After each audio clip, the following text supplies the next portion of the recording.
গল্পমালিকা কাঠির মেয়ে। স্বামী জপানন্দ পর্ব ১। সূর্য পশ্চিম গগনে ঢলে পড়েছে, পথিকদের যেন বলছে শীঘ্র সুরক্ষিত স্থানে আশ্রয় নাও, আর আমি বেশিক্ষণ নাই। অজানা পথের যাত্রীরা উদ্বিগ্ন চিত্তে কত দূর গ্রাম, আর বারবার জিজ্ঞাসা করছে গোপালদের আর কর্ষণেরত কৃষকদের, এবং চলছে দ্রুত পদক্ষেপে। এমনি উদ্বিগ্ন চিত্তে বারংবার জিজ্ঞাসা করছিল পথের কথা আর গ্রামের দূরত্ব। কতগুলি অশ্বারোহী পাঞ্চাল দেশের এক পাহাড়ি অঞ্চলে, তাদের সঙ্গে গোজানে ছিল কোনো কাঠি দরবারের মেয়ে। অনেক দিনের কথা তখন সন্ধ্যার পর পথে চলা ছিল বিপজ্জনক। অস্ত্রশস্ত্র সদা কাছে রাখতে হতো এবং হুঁশিয়ার হয়ে চলাফেরা করতে হতো। তখন বাহন ছিল ঘোড়া, উট, গরুর গাড়ি বা ওইরূপ কিছু। রেলগাড়ি, মোটর গাড়ি ইত্যাদির জন্ম তখন হয় নাই। তখন লোকে মৃত্যুকে ভয় করতো না, কারণ বাহুতে ছিল বল আর হৃদয়ে ছিল সাহস।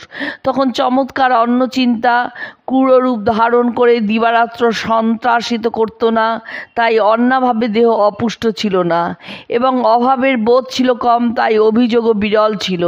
তখন মাতৃগণ বীর প্রসবিনী ছিলেন, এখনকার মতো কুকুরের ডাকের দরজা বন্ধ করতেন না। মেয়েরা তখন পর্দার আড়ালে থাকলেও কেবল লজ্জাবতী লতার মতো হয়ে যান নাই। আবশ্যক হলে রুদ্রাণী চণ্ডিকা হয়ে শত্রুর প্রাণ সংসার করতে পারতেন দক্ষতার সহিত। এ কথা হচ্ছে সেই যুগের একদিনের। পাঞ্চাল দেশের পাহাড়ি মুলুকের রাস্তা দিয়ে শকট বাহনে বসে এক কাঠির মেয়ে বাপের বাড়ির মমতা ত্যাগ করে যাচ্ছিল স্বামী গৃহে। গাড়িতে পর্দা ফেলে দেওয়া হয়েছিল যাতে যুবতী মেয়ের রূপ লাবণ্যে কোনো পুরুষের কলুষ দৃষ্টি পতিত না হয়, এবং তার দেহরক্ষক হয়ে যাচ্ছিল কয়েকজন শস্ত্রধারী অশ্বারোহী। তার স্বামী ছিল একটি গণ্ডগ্রামের অধিপতি বা দরবার, কিন্তু সম্পূর্ণ স্বতন্ত্র এবং তাই স্বভাবত তেজস্বী ও নির্ভীক। চারিদিকে গভীর জঙ্গল ও পাহাড় তার গ্রামটিকে সুরক্ষিত রেখেছিল। বিশেষ সম্পত্তির মধ্যে ছিল ভালো ভালো গরু আর ঘড়া ভরে দুধ দেয় এমন সব ছোট ছোট হাতির মতো মোষ। প্রধান খাদ্য ছিল দুধ, দই আর বাজরার মোটা মোটা রুটি, এবং কর্ম ছিল গোচারণ, ঘোড়ায় চড়ে পাহাড় জঙ্গলে ঘুরে বেড়ানো আর অস্ত্র চালানোর অভ্যাস।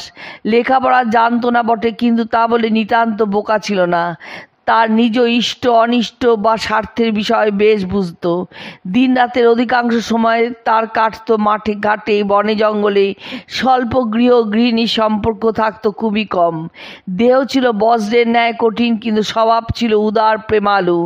সত্য তো অধিকাংশ কাঠির জীবন এর মতোই ঘরের বাহিরে প্রকৃতির ধূপছায়া বর্ষা বাদলের ক্রীড়ার মধ্যে সমানভাবে অতিবাহিত হতো, এবং তাই ধনিক বর্গের মতো কবিত্বময় তুই কথা ক মুই কথা কই প্রেমলীলার অভিনয় এদের জীবনে বিরল হতো। তা বলে জীবনের আনন্দ যে তাদের ছিল না তা নয়, আজকালকার চেয়ে অনেক বেশি ছিল সে আনন্দ।